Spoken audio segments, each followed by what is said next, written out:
Wham! Talk 1600. You're catching the drift. Conservative talk. Intelligent conversations on local, state, and national issues with Gary Wellings, chief editor of the Current newspaper and Current Online. Join in the conversation at 734-822-1600. And now, your host, Gary Wellings. And good Saturday afternoon. Thanks for tuning in to catch my drift here at Wham Talk 1600. Good to be back. I want to put a few thank yous out there to Pastor Richard Dietering, Wendy Day, and John Connolly coming in last week, filling in for me while I was indisposed, shall we say. And really appreciate it. Did a good show.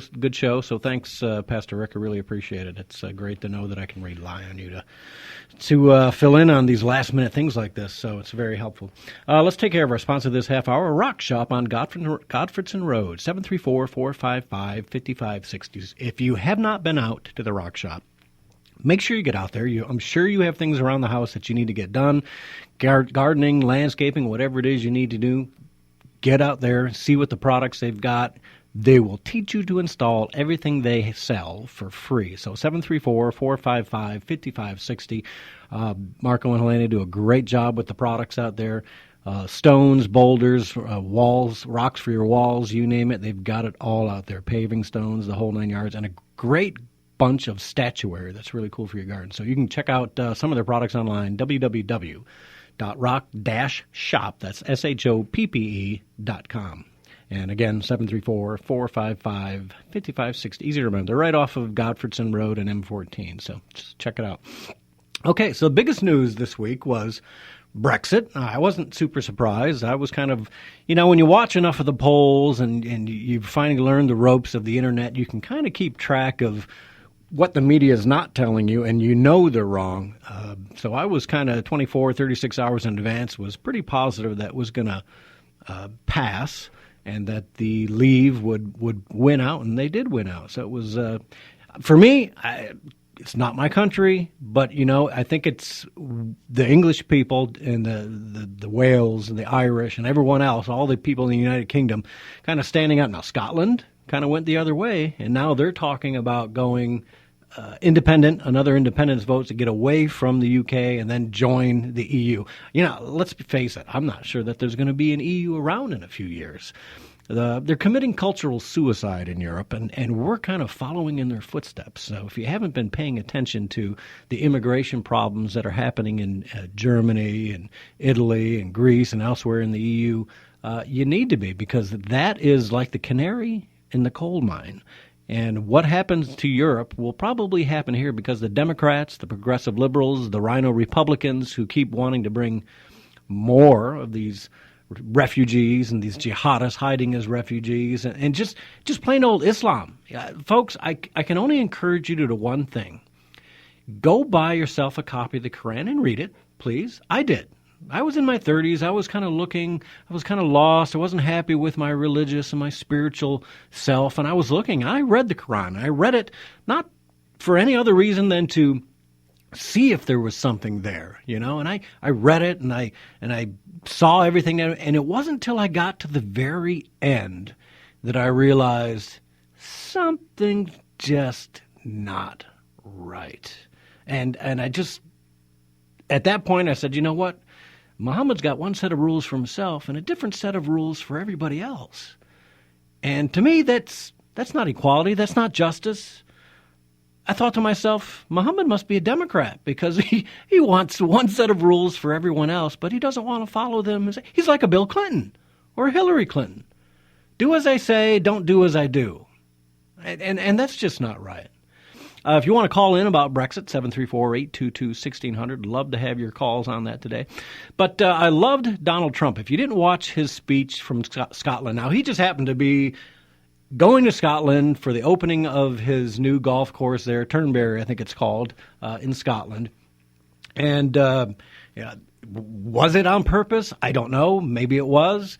But it was impeccable timing, once again, from Donald, who had been kind of pushing for the Brexit and saying, I think it's going to happen. It sounds like what's going to happen. And once again, the man was right. And you got to start asking yourself, is he right all the time out of pure luck? I mean, Obama's wrong all the time, and I don't know if that's pure luck. I think he's wrong all the time because he wants to be. That's his agenda. He's trying to fail repeatedly, or at least make the U.S. fail. But doggone it, if Trump wasn't right again and Brexit went through, and they kind of blamed it even on Obama, saying if Obama hadn't gone to England and talked with David Cameron and said, yes, Brexit is good, you need to, or England needs to stay in the EU, that maybe leave wouldn't have passed. But look, Brexit passed. That is new, and that is the English, the people of the United Kingdom standing up and saying, we're taking our country back. And so it makes you wonder what that bodes for us. And I'm listening to Matt, and Matt, you did a great job covering a lot of the different angles for Brexit. For me, I don't think if you have products and you're a manufacturer in England, you're going to be fine. You know what I mean? You're going to be fine with that. People are still going to buy your products. There's some backroom deals. If you're on Twitter as much as I am, you'll see that there's already some stuff, and I'll see if I can dig it up during the break. But there's already some deals out there that the EU, they need England. They need the United Kingdom because it's the second biggest economy, right?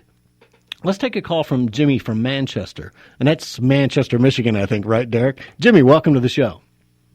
Yeah, how you doing? You got me excited, Jimmy. It said Manchester. I'm thinking, yes, from England. But no, it's out there by Chelsea, Manchester. No, Chelsea's in English. So is Clinton. We're between the two. Yeah.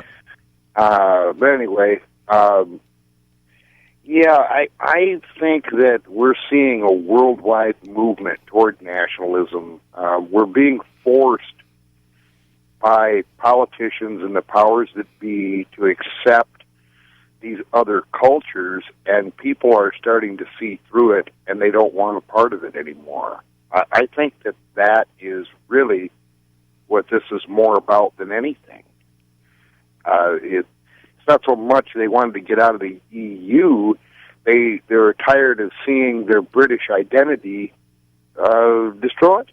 Yeah, and part of it is immigration, too. I mean, listen, I don't believe that you can live in the UK and not be, if you were born in the UK, raised in the UK, and you look at what has happened to London, right? Now they're calling it Londonistan, because the Muslim mayor, the newly elected mayor is Muslim, and he's already done things like there's no more sexy lingerie on buses. There's no more models that are, the kind of stuff that you see. I mean, if you've ever seen an English newspaper, what's the one that's got like the page 6 girl or the page 3 girl, whatever it is, and it's always some scantily clad beauty on there. Well, there's going to be no more of that. They're already pushing their Sharia. We can't have that kind of Western feminism rolling around on the streets. That's a way of life for those people. And all of a sudden it's being taken away from them because of Sharia? Right, and political correctness, and the desire to, we need to assimilate to them instead of the other way around. Rush Limbaugh talked about how they actually shut down immigration for a certain period of time in this country from the 1930s until the 1960s for around 30 or so years. And it wasn't because we didn't want any immigrants. It wasn't because we didn't need any people. It was because they needed the people that were here to adjust, and they wanted society to grow and become a culture. And that was really the issue. And now, no, we're not allowed to do that. We're not allowed to have our own culture. We're ruled by a bunch of pot-bellied pigs that decide that you need to change your mind. This that you've known your entire life is not right. You have to go this way to accept these other people, and it doesn't work like that. Yeah, it's exactly right. It's the melting pot, right? You have to have time to assimilate. And you know what? You can keep your culture. Look, Mexican culture has permeated the United States. We have great Mexican food and restaurant chains, and I speak little blurbs of Spanish all the time to my dogs, andale, whatever, trying to get them to, it's permeated our language. It's melted in, and that's what it is. So, but like any pot, you know what I mean? Sometimes you have to stop adding ingredients, put the lid on it, and let it simmer so that it all melts together, right? You can't just keep throwing cheese on there. I mean, that's what happened. And right now, that is what is happening. We're getting too big an influx of immigrants with cultures that are not being assimilated, where these people do not want to accept our values and our societal values, and they just want to bring theirs in and keep it. And that's when you start getting these ghettos and these areas of Sharia concentration where, you know what, even our own police don't feel like going in. So you're right. I'm fine with ending all immigration, except for emergencies. I'm sure there's always some kind of a special something that maybe one of our translator families need to come back from Iraq because they're in danger. You know, that kind of stuff is fine. But you're right. We've got to just at least a temporary ban, and how long that would be, I don't know.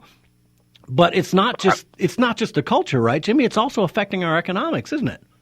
Well, I don't think that there's an outright ban is the right way to go. But the point is quit making me accept them, and don't make them accept me. I don't need that either. Because I go to halal grocery stores. I have no problem buying their food. I actually sell them animals for slaughter. Yeah, because you're a farmer. So do you raise your animals out there under halal? And I'm assuming, what's the word for the Jewish food prep? Kosher. Kosher. But so they're not kosher or halal until they're killed. Oh, okay. And both kill in the exact same manner too. By the way, it's just in the what they eat. Like the Jews don't eat the legs, the rear hindquarters, and the Muslims do. They eat the whole entire lamb. But that's here nor there. But the point is that I like their food. I like their culture, other than the way they treat women, and some of the other things that they do. Some of the things that they do, like smoking the hookah and drinking really strong coffee and eating lamb and some of the yogurt and things that they make. Some of the food that they make is absolutely fantastic. So I can accept their culture, but they have to accept mine too, and they have to allow me to live. This is a live and let live society. And I think that we've gotten away from that, and that's what nationalism brings. It's like, hey, this is our country. Let's all live together. Yeah, well, there's a video making the rounds on Twitter, too, right now that I saw. It's an Arab guy, a Muslim guy, who is chasing two young ladies in bikinis away from a apartment pool or hotel pool with a taser. I hope he got put in jail for doing that, but he had his family there with their black bags or black robe, the burqas, whatever, on around the pool side, and this family was so irritated with the two young girls that were in bikinis that they chased them away. And you know what? That's not right. This is America, and bikinis are fine. I'm a man, an American male. I'd love to see girls in bikinis. Who wouldn't, But you can't tell our culture that it's bad. And I think you're right. I mean, there are parts of their culture I like. I mean, I eat the food too. I mean, I love going to a Mediterranean restaurant, right? Mm-hmm. Absolutely. And I go to their smoke shops and buy their their shishi, they call it. It's tobacco, flavored tobacco. You put it in a hookah and you smoke. It's wonderful. I never thought of you as a hookah smoker, Jimmy. I'm sorry. I can't get that visualization in my head. I enjoy it. I've been doing it for several years. It's something you bring out at a party and you can have a good time with it. Right. But you roast the tobacco rather than burn it. It's kind of weird the way you do it. But anyway, that's here and there. But that's part of their culture, that we all find different things in everybody else's culture that we like. There's things about, who doesn't like sauerkraut, pork, and nifflies, and Polish sausage and glumpkies. I mean, European food, French food, Mexican food, Chinese food, all of that is important. And even they can have their own mosque. I don't care if they go to a mosque on Saturday. It doesn't matter what church they go to me. I don't care about that. It's at the end of the day, do I get to live my life? Do you get to live yours? Yes. Well, can we do business with each other? Well, yes. Well, then let's just let it go with that. Yeah. Well, Jimmy, hey, I've got to take a break. Can you hang on through the break, because I want to get a quick update from you on the convention? Can you do that? Sure. All right. So, Derek, let's put